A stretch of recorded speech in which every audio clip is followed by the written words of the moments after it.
talk.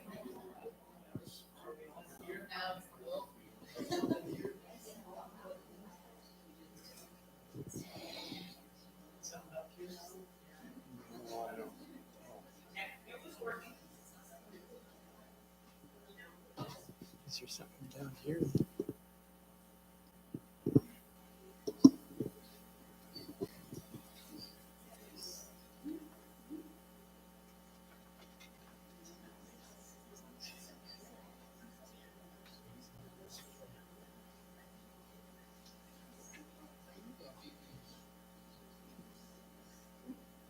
Just use that. I think this works. And we welcome you. Sometimes there are little delays on things. Techie doesn't always work, but the Holy Spirit always does. And you can be assured that Heidi Raymer, whom I've experienced numbers of times with the Spirit's anointing upon her and the whole group that is listening. And I'm looking forward to that opportunity again here in just a moment. I think of also Jesus' prayer toward that ending time in his life when he's praying and crying over Jerusalem. Oh, that my people would learn the ways that make for peace. And I think we're continuing to learn about that. There's wars and rumors of wars, but this morning, I think we'll have another example of how Heidi brings that right down to the personal, local level where we live and move and have our being. That is where we need to learn, and how that then can help to address all those bigger peace problems too. But we want to do our homework right here. And Heidi Raymer, please come now and share with us again from your experience with your mom. And here she thinks, hey, there's people in this local community like this that may know her and her family in real personal ways. And sorry, you'll just have to hold this thing, I guess. That's fine. I could project pretty well too, so. Hold it up close. Yeah. Right. Okay. Well, good morning. Good morning. Thank you for having me. So lots of familiar faces.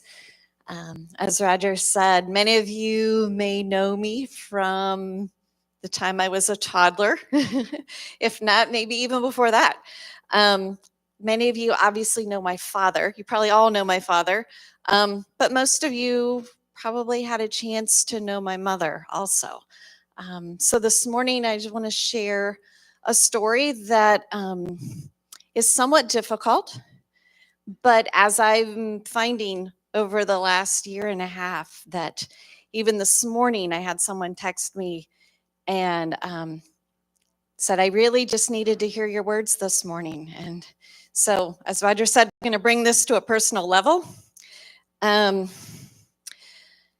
spoke at Beacon Heights on Sunday morning, and there was a very spirited discussion. I don't know if all of you have read my book, or if some of you have read my book, but they did a group study on the book before I came to give the message last Sunday. And so there were a lot of questions, and a lot of questions that got me thinking a little more closely about the topics of justice and peace. And so I got up Monday morning and I totally rewrote my speech for this morning. So I figured you guys tackle some pretty difficult topics. And if anybody, I figured you guys can handle what I have to say. And again, I'm hoping that we can have some spirited discussion. I'll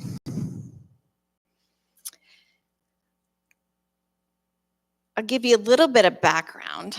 Many of you know that I was, born in Nigeria, but raised most of my life here in North Manchester. Lived in the same house for 22 years. And my grandparents lived here for 20 years, from 1989 until Grandma passed in 2009.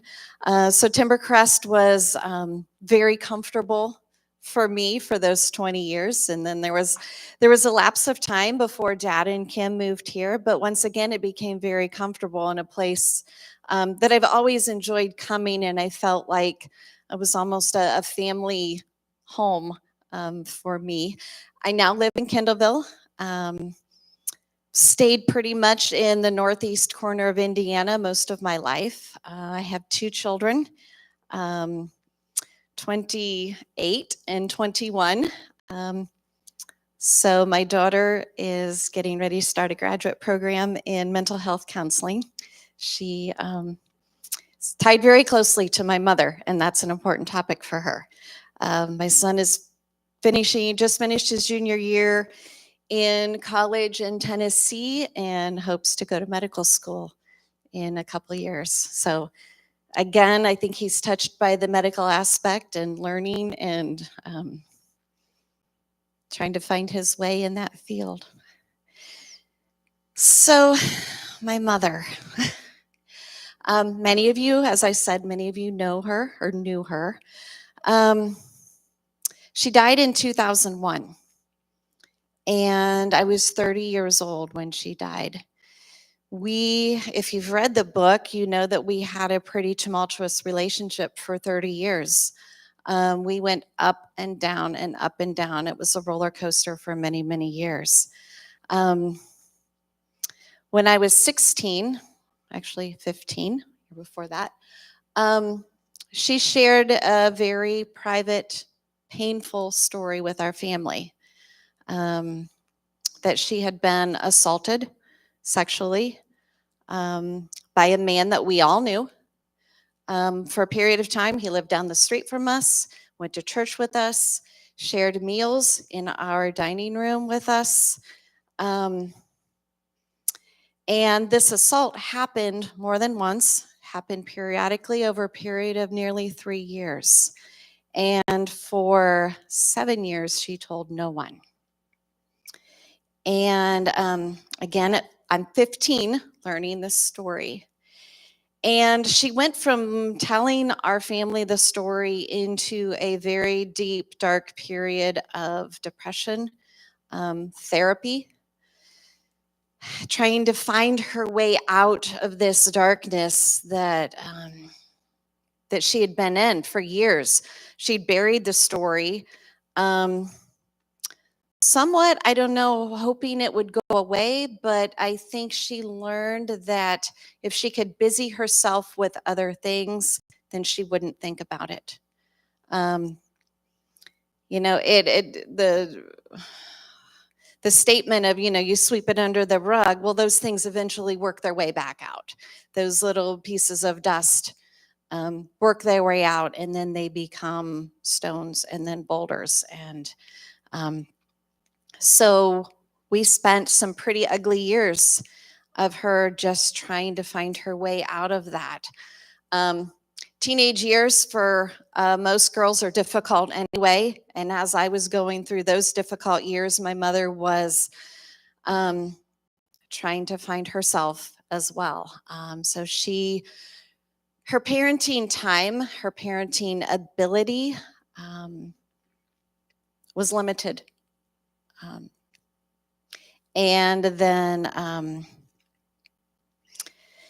she came back later on. We struggled in my 20s and through a difficult marriage. I'd been married for 5 years and decided it was time to get out. And she did not agree with that decision on my part. She thought I had a 3-year-old daughter at the time. And she saw that as I was abandoning her. And, my mother was an educator in early childhood education. She knew everything there was to know about children and their development and their emotional development. And she thought for sure I was ruining my child by making this decision and leaving my home. and it was pretty harsh. When my mom died, my dad handed me a bag of journals. We all knew that she journaled. We knew she spent a lot of times writing. Um, Not that she necessarily did it in front of us, but she didn't hide it. It wasn't like a secret journal. She just spent time pouring her thoughts and her innermost details onto paper. I think she had a feeling that divulging all of this to other people displayed her weakness. And if you knew my mother, she portrayed herself as anything but weak. She was strong, she was confident. She didn't want people to see that side of her, so she wrote. And in many cases,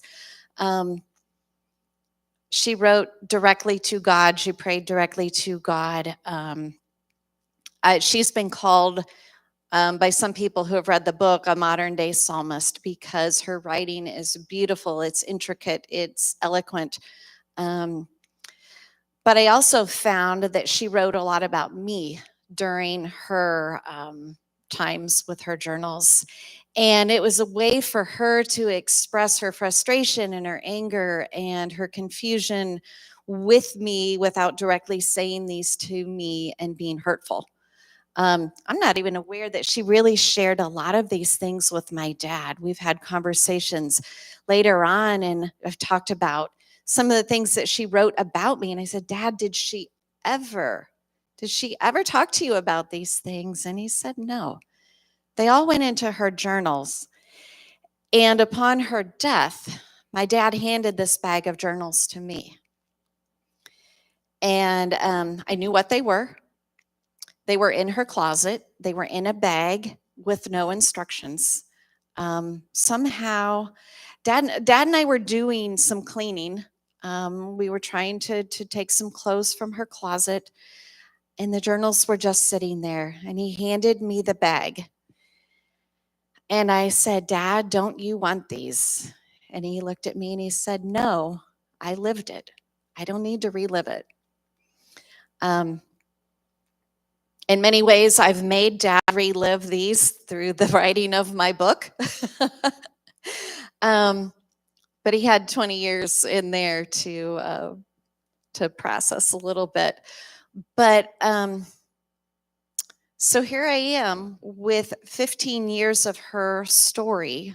She wrote for 15 years. Her writings go back to stories of her childhood, stories from the late 70s. I made the mistake of reading the journals shortly after she died. I was so hungry to know her story and to know about this woman that I had only gotten to spend 30 years with. And, but I was grieving. And I was learning how to grieve because I had not grieved up until that point. I had been the strong one. As soon as the day of her memorial service, I remember distinctly walking out the doors of the Church of the Brethren and just falling apart. I felt like I finally had permission to be weak. But then I made the mistake of picking up her journals and trying to read her story. It was very difficult. I only got a few journals in, and I said, I can't do this. I've got to put them away. Honestly, I think I put them away for close to 7 years until I went back to them, started reading again. There was a point where I started at the end and kind of read, not backwards, but I read the last few because I was very interested in her process of accepting death. I wanted to know what it was like in her mind to know that she was dying. That was obviously the very end. It wasn't until about 10 years ago that my husband and I were actually doing some marriage counseling. And the counselor looked at me after we had done some really hard things together. He looked at me and he said, "Tell me about your mother." And I looked at him, or maybe more of, what was your relationship like with your mother? And I looked at him and I said, "Oh boy, that's a whole nother story." And I told him the story. And I remember him sitting back and kind of looking up at the ceiling, looked back at me, and he said, "Heidi, I don't think I've ever heard a story like that." And so he and I together plunged into this story of hers. He encouraged me to go back and read the journals again, start to finish. And he said, "Don't read for information. You already know her story. You read from the context of the little girl, the teenager, the wife struggling to keep her marriage together, the young mother. Read from your own perspective and figure out what was going on in your life. Put them side by side. What was going on in your life when these things were going on in her life?" And I had never done that before. And so it's really interesting to go back and change my perspective. And I had never looked at myself as being a victim of her story. I always knew that there was something different about me because of what she had endured. I always knew my life was different. I always knew that I carried a story. I knew that I carried things very closely. And I had not shared that story with more than 2 or 3 people at that point in my life, because how does that come up? How do you, even in my small groups of closest friends, there's never a time where it seems appropriate to come out and say, "Hey, guess what? My mom was raped when I was 8 years old." And how that affected me and the rest of my life. So for the first time, I am putting her story into my story and realizing how deeply they were connected, and how some of the things that I was currently going through in motherhood and in my marriage were again so deeply connected to her story. And it was like, I don't know what happened, but a weight was lifted, and all of a sudden the puzzle pieces fit together. And I remember saying, "This doesn't excuse things in my life, but it somehow makes them all make sense."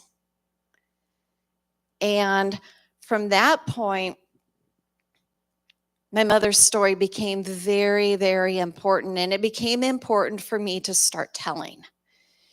And in 1987, my mother, this was very difficult, probably one of the worst years for my mother.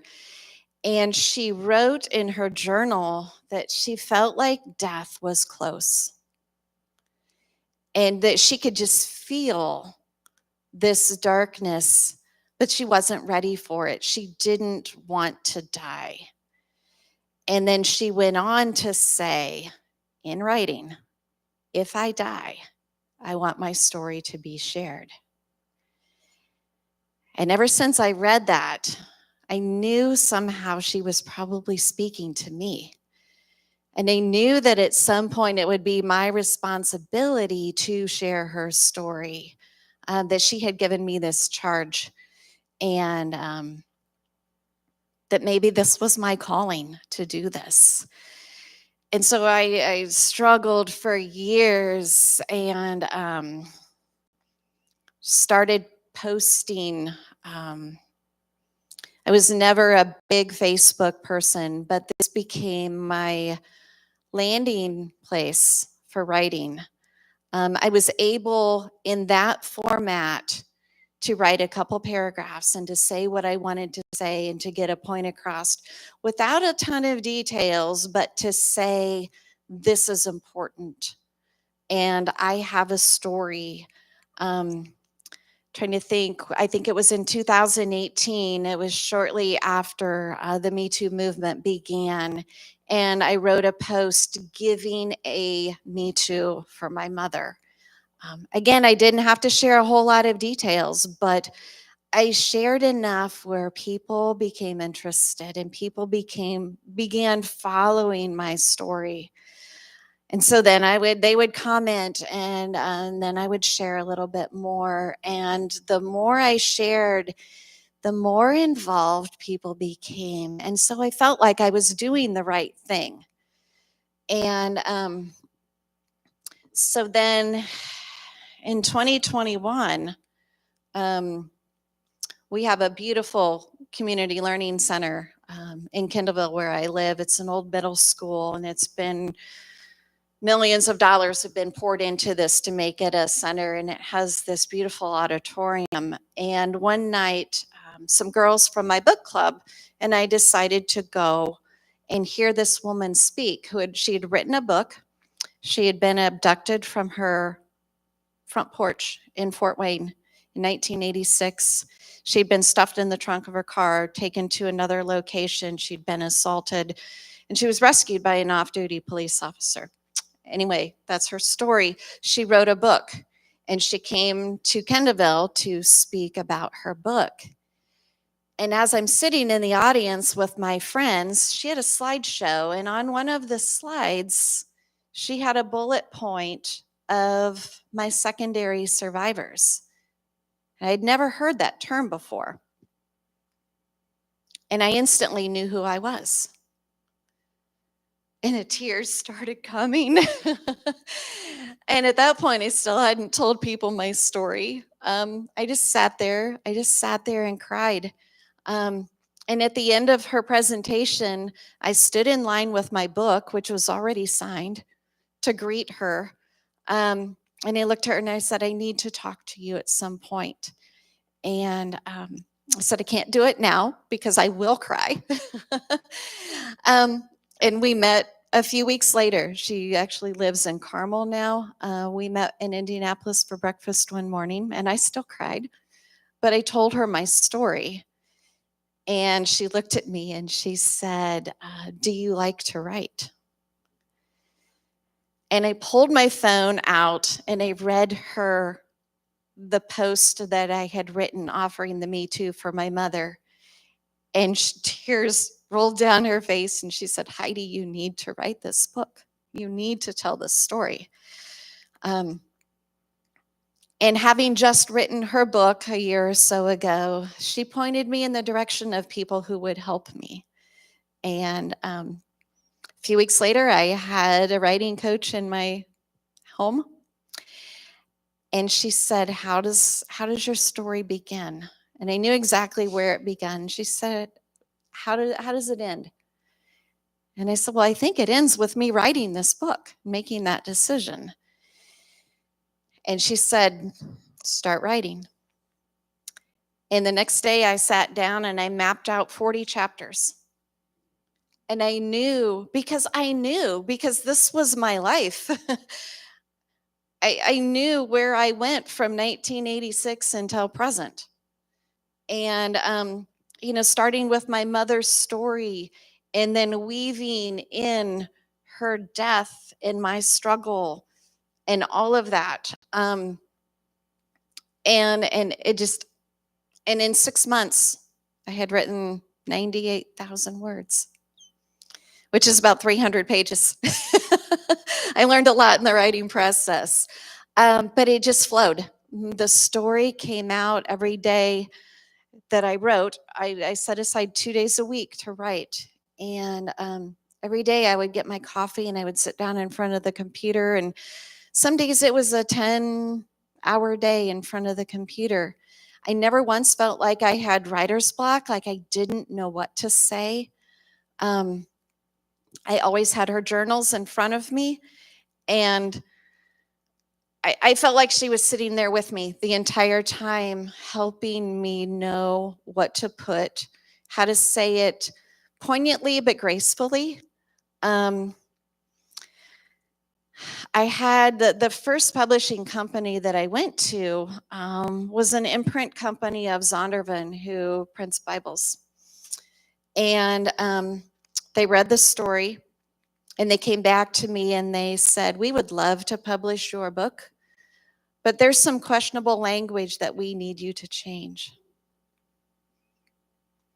And I said, "I'm sorry, I can't do that." I said, "As much as I would love for you to publish this book, I can't sugarcoat this story. And there's so many things in the story that can't be said nicely. They are what they are." And she said, "You know what? I agree with you. And I'm going to hand you over to a different company that has no restrictions, and you can say what you want to say." And so that's what I did. um, and I did not enjoy the publishing process. I would much rather write, but it was necessary. Um, so that's kind of the story in a nutshell. Um, this group here today is very interested and very involved in aspects of peace and justice.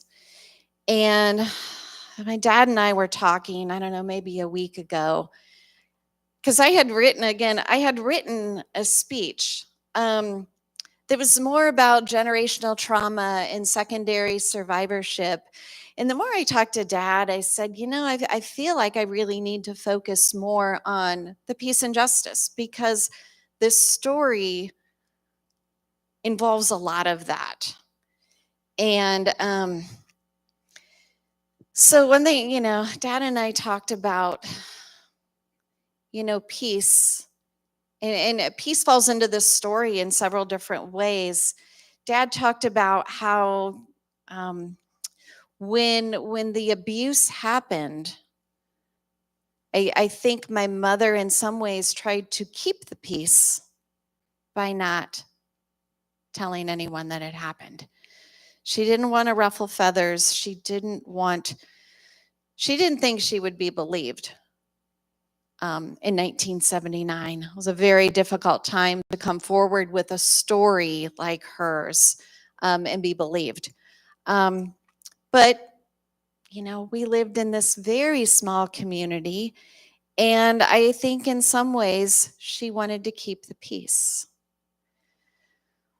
When she came out in 1986 with the story, our family at that point had the opportunity to push, to prosecute, to do more than what we did. I know that my mother chose specifically not to prosecute. She had every right to. But in 1986, after burying the story for 7 years, she did not want to relive it. And she certainly didn't want to relive it on a stand in front of a judge and a jury. I'd like to say that in 2024, that the process might be easier for someone, but I don't know. I recently read a book recommended by Tina, and it was a story, true story, of a woman who was raped in 2015 on Stanford's college campus. And she tells a story of about a 4-year period from the time this happened, and the year of everything prior to the trial, and then the trial, and then the verdict, and then the punishment that didn't fit, and all of this. And then, and at the very end, she's talking to someone and she said, the question for women in this position is not, why didn't you prosecute? The question is, why would you? Why would you put yourself through that? Why would you put yourself up there to be victim blamed, to be asked what you were wearing? And I don't think we're past that.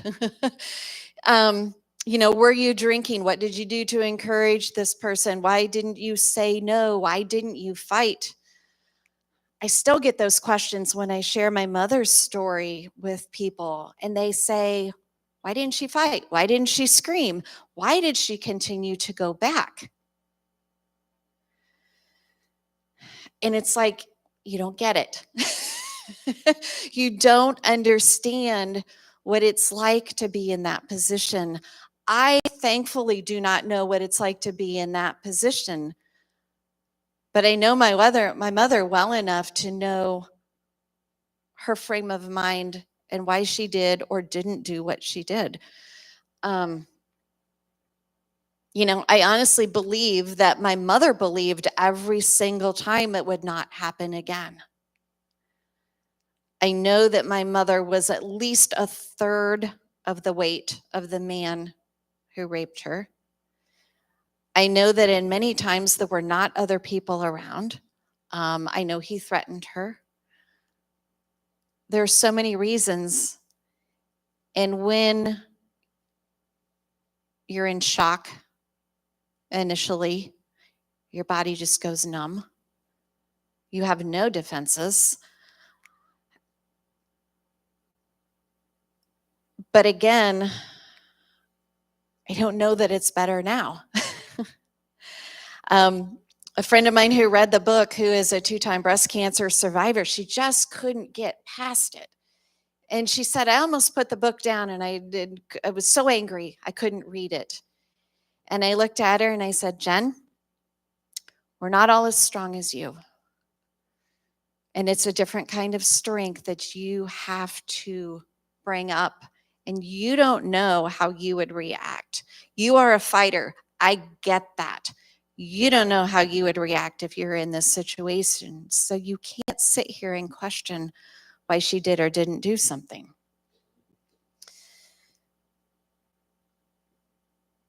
So we kept the peace, in a sense. There was a confrontation in 1987 with the man who abused her. And the agency that employed him, the Church of the Brethren. And my mother told her story, and she felt heard, and she felt believed. And I think she came away from that confrontation feeling better. But yet at the same time, as we look back on it today, there was not nearly enough that was done.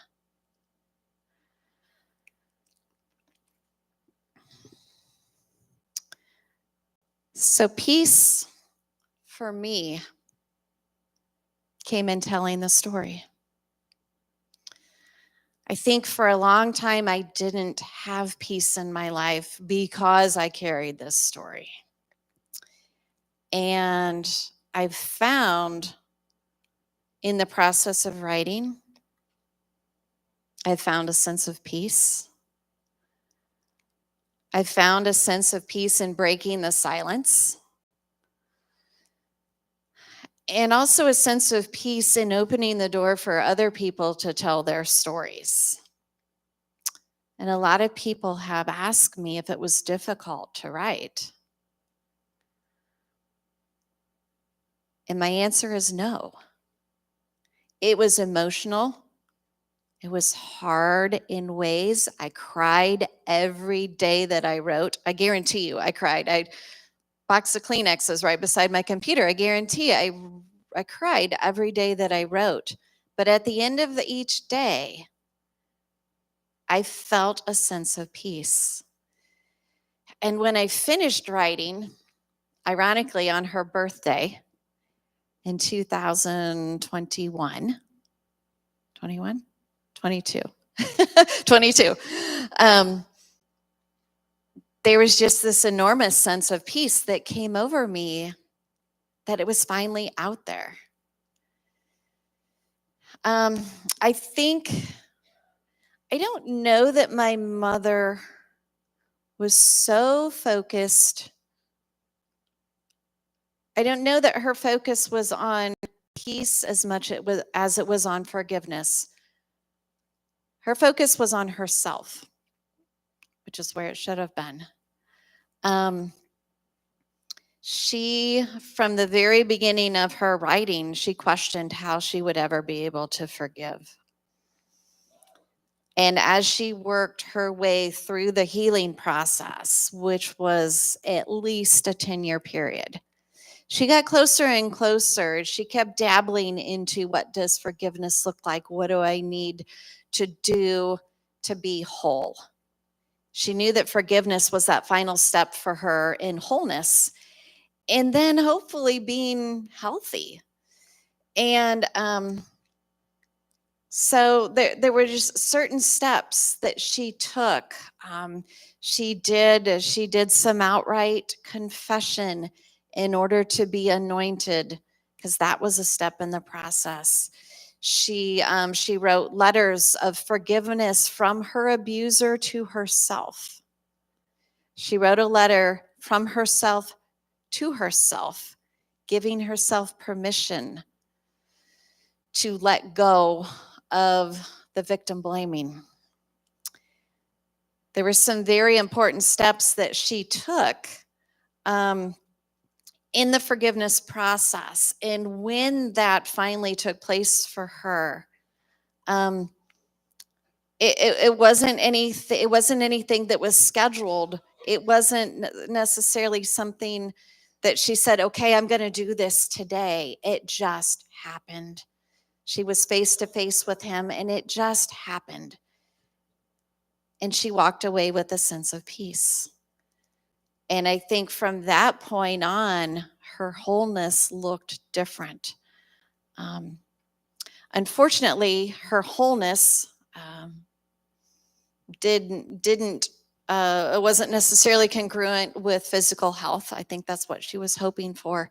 That when she reached that sense of wholeness spiritually, maybe that her physical health would kind of come in line. Didn't happen for her. Her body had been physically beaten down. Her immune system had been destroyed through this process. Through breast cancer and colon cancer, she just didn't have the ability to fight in that sense. So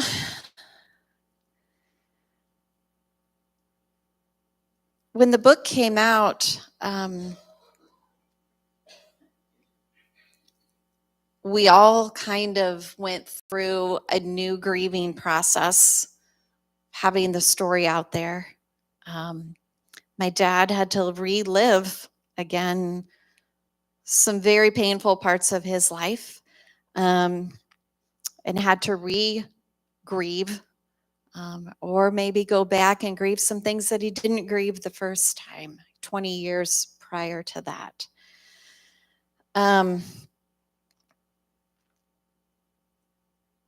More recently, the idea of justice has come up in our conversations.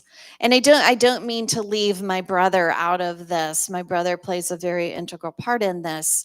But my dad and I have spent so much time with the book and in conversation that a lot of this is between my dad and I. But we started talking about justice and what does justice look like? Is there justice in this story? And what does it look like for us? What does it look like for him? And what does it look like for me? Because justice is very different. Our roles in this story are very different. And we were having a conversation a couple months ago, and Dad said, I think we need to do this, and I think we need to do this, and I think we need to look at justice. And I just looked at him and I said, what does justice look like for you? And, you know, again, I don't know that my mother was so focused on justice. It was more on forgiveness for herself and becoming whole. My brother, we've talked about justice. My brother's concern is who gets hurt in the path of our justice, because it could possibly, depending on what justice looks like, people could be hurt in that process. Justice for me, again, came in telling the story, in being courageous and fearless to tell a very difficult story. I chose not to name names in the story because I didn't want the book to be about the perpetrator. And sometimes people want to focus on that darkness. And the story was really about my mother and how she went from the dark to the light. And I didn't want people to focus on who he was. What was his background? What, people get nosy and they try to delve into who was he. And I didn't want that to be the focus. I also didn't think it was important. I did want to legally protect myself somewhat. My mother and her abuser were both deceased at the time of writing the book, so there was no liable. I had the right to do it if I wanted to, but I chose not to. My justice was just in telling the story out loud, in beginning the discussion of abuse, of the ripple effect of abuse, of secondary survivorship, of generational trauma.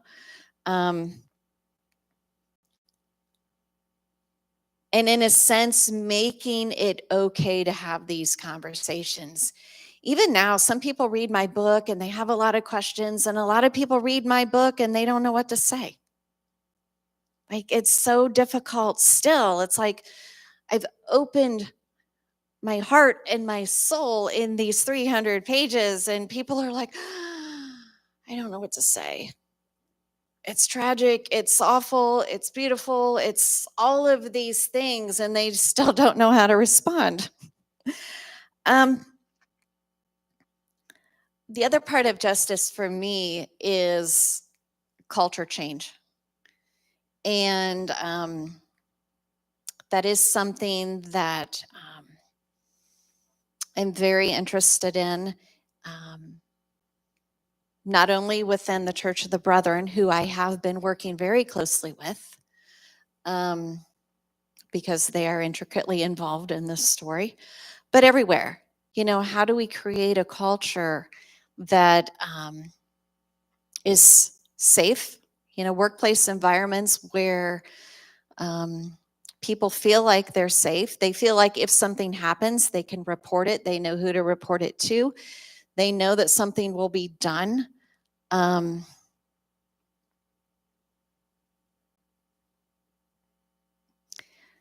The other part of that is restoration. And I think this is maybe a part of that justice that I don't think was carried out properly with my mother.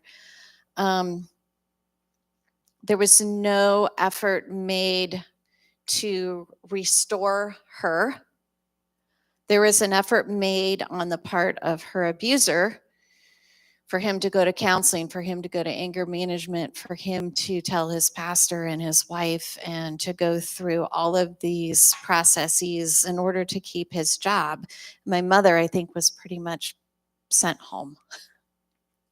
She spent a great deal of money on her own therapy. There was no help in that sense. And I know this was a big deal to her because she wrote about it a lot. There were many, many things in her journal where she was angry about the amount of money she had to spend on her own healing. And she didn't think that was fair.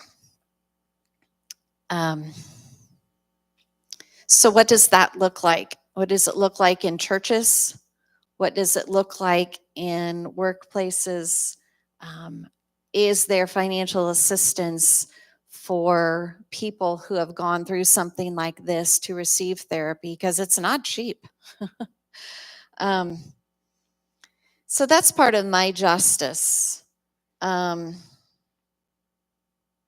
can't speak for my father, but I can tell you that this has been a topic of conversation between the two of us. And part of that is in naming names, that there is a consequence to this type of behavior, and that even though something happened 40 years ago plus, that you should be held accountable, possibly even in death. So that's something kind of that we're dealing with right now. As I mentioned earlier, I have been working closely with the Church of the Brethren. One of the things that came out of this for me was an apology that I never knew I needed. And shortly after the book came out, I had 2 speaking events scheduled here in North Manchester. And one of them was at the university, which I am alumni. And they sent an email out to probably everybody that they had an email address for. And so my book became a topic of conversation pretty quickly, and it made its way to the offices in Elgin. And some people became a little bit nervous. What's this story about? What is Heidi's mood, or towards the church? Is she angry at the church?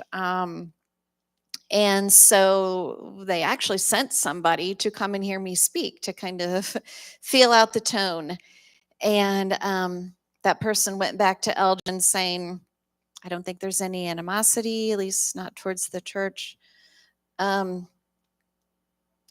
Shortly thereafter, someone reached out to my dad and then to us jointly and said, we'd like to have a conversation with you about the book. And of course, my first thought was, they're going to try to shut me down. I don't paint them in a real positive light. It sheds light on something very ugly that happened under their watch. So I was nervous, and I kind of expressed my apprehension in an email. And the person we were meeting with came back and he said, I understand your apprehension. He goes, but I want you to feel like this is a safe place. This is holy ground. And I don't want you to have to come into the meeting feeling that way. And so we had this meeting actually here at Timbercrest about a year ago. And 2 men from the Church of the Brethren came, one from Kansas, one from Maryland. They sent big dogs. And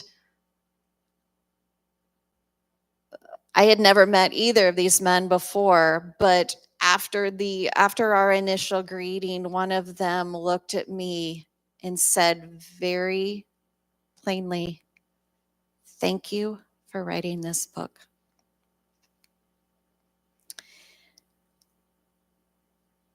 And the rest of the day went beautifully. We spent 5 hours together. And I walked away from that feeling like I had an apology, a very genuine apology. And I never knew that I needed an apology from the church. That was never on my radar. But things changed for me after that day.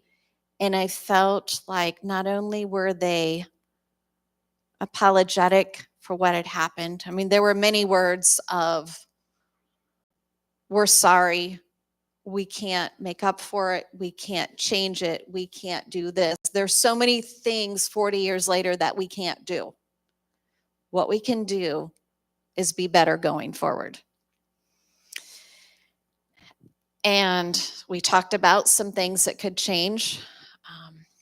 We talked about policy and procedure. We talked about, reporting, and we talked about restoration afterwards. We talked about investigating a little more of what happened, which I don't know was done appropriately, in 1986. But we talked about all of these positive things that could happen and that they want to see happen. And some things came out of that very quickly. And one thing I said at the end of that meeting was, whatever you choose to do moving forward, I would love to be a part of it. And some emails, some policy and procedures have been changed, and they came to Dad and I to read through before they were changed. There was an email last summer prior to annual conference that went out that actually mentioned my book and some things that the church was looking at in light of the book. And that was sent to us prior to going out to membership to approve. They have become big endorsers and promoters of the book. I know it was available for sale at annual conference last year. I know many churches have done book studies. I spoke at my third Church of the Brethren just this past Sunday. So I'm giving Sunday messages thanks to Roger, because he came up to me, or actually sent me an email last year and said, have you ever thought about turning your book into a Sunday message? And I said, no, but I think I could do that. And I think I would like to do that. And it's been very rewarding, and I've enjoyed it a lot. But going back to the Church of the Brethren, I do feel like there is a desire for change. I feel like there is a desire for justice. Every time I speak, the questions become more pointed, the questions become more direct.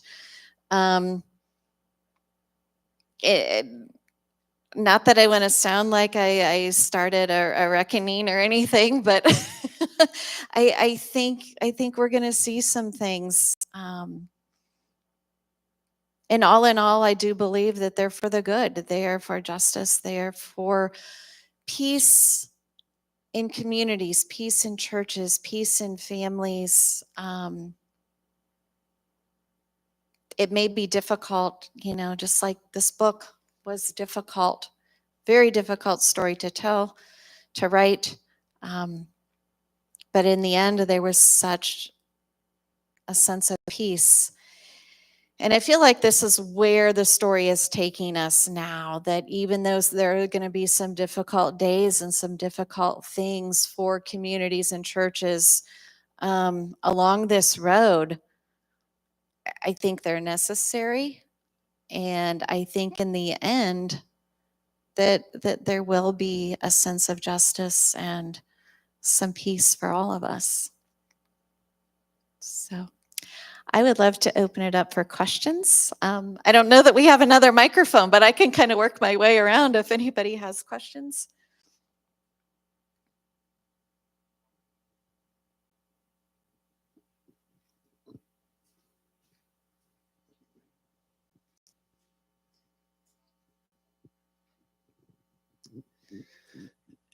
Have you ever thought about the connections between just the way you unfolded all this, and if I was hearing things well at the end, and your way of moving toward justice and peace in a deeper level. Whether what was done in South Africa, the Truth and Reconciliation Commission, and how much that kind of may reflect on some of the direction that you're going. I don't know that I've thought about it on that big of a level yet. Yeah, I don't know. I'm taking a day at a time, really. And because this is a part-time gig for me. I do have a full-time job. I do have a volunteer position at my church. This is becoming more and more of I don't want to call it a job because it's not a job. One of my friends told me in the very beginning, she said, I think this is going to be a ministry for you. And I very much feel like it is. And even though I work in our family business, I have a lot of, normally I would be in the office today, but I have flexibility. And I am allowing this story in this book to take me wherever it takes me. I don't know if there comes a point where I have to quit my job and do this full time, I might do that. I feel I need to respond a little bit to that. Not to, the main thing again I want to come through is thank you. What you have been doing, it's not your job to do all the other things, but I want to still affirm that you are in big things. And not many people have both the courage and the wherewithal to do that with deep truth and caring put together, the grace and truth. So I think as you continue to share the story, there will be wider teams to pick up some of the rest of this. This is the movement of God's kingdom. Absolutely, I agree.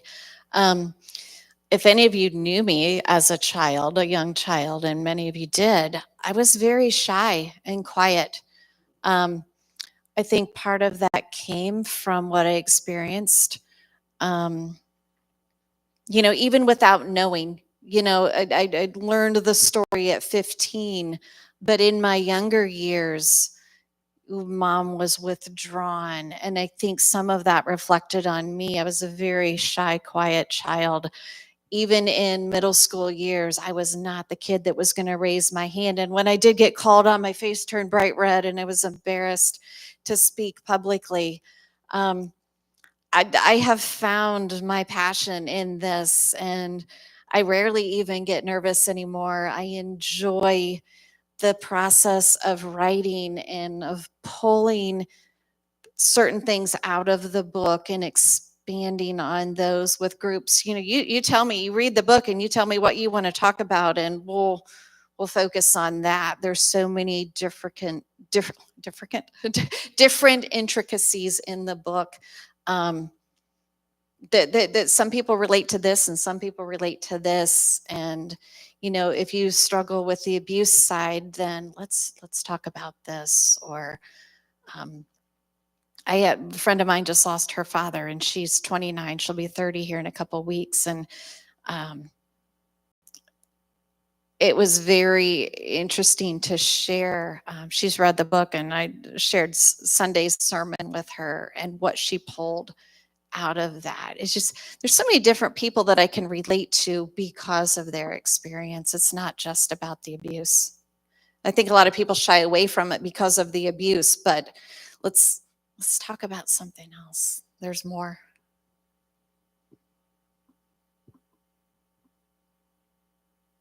Anybody else? Yes. I have a question, and I'm almost embarrassed that it's not, directly about the abuse, but it's about that secondary survivor reality, and wondering how has your relationship with your mom changed as a result of you encountering her postmortem through her writings? That's a good question, because our relationship did change. Even, she's been gone for more than 20 years now. And I've even had some people ask me how I was able to forgive her for some of the things that she wrote about me, for some of the ways she treated me. And again, I had to work through all of that. I had to forgive myself for a lot of things, for the ways that I treated her. There was a lot of forgiveness that happened after the fact. And some people may look at that and think that that's not necessary after somebody dies. It's very necessary for me to go through those two processes of forgiving myself and forgiving her.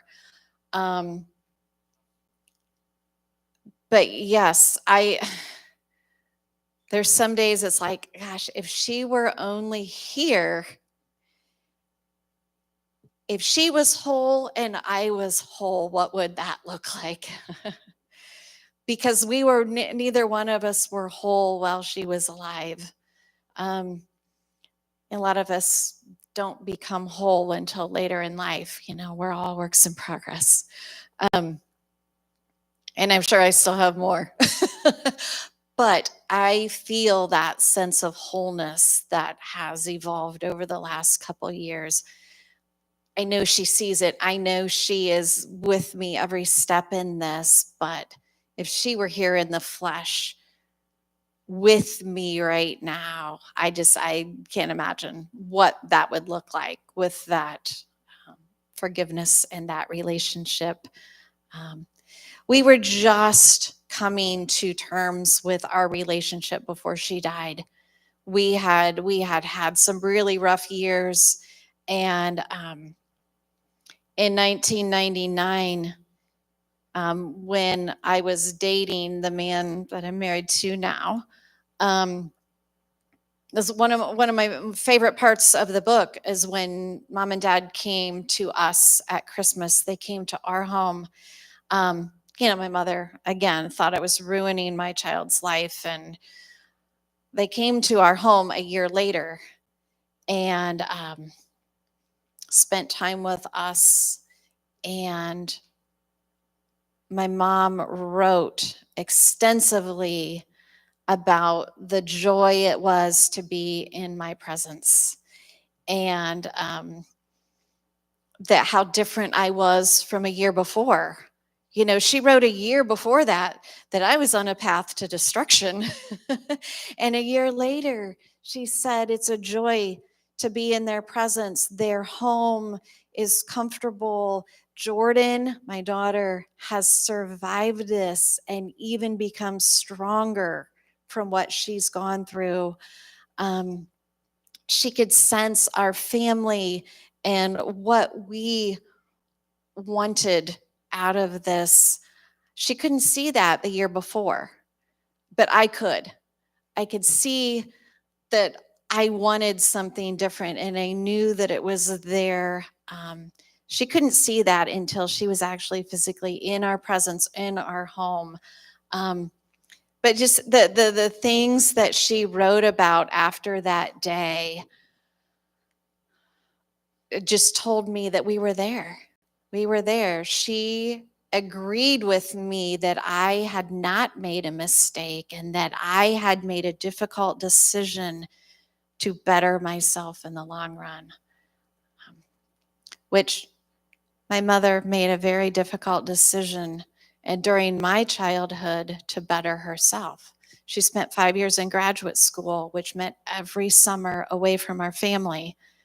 She did that to better herself. She did it for the education. She did it for an escape, because at that point, she had not opened up about her abuse and she was trying to live two separate lives. And for her to be able to escape for 10 weeks every summer was somewhat of a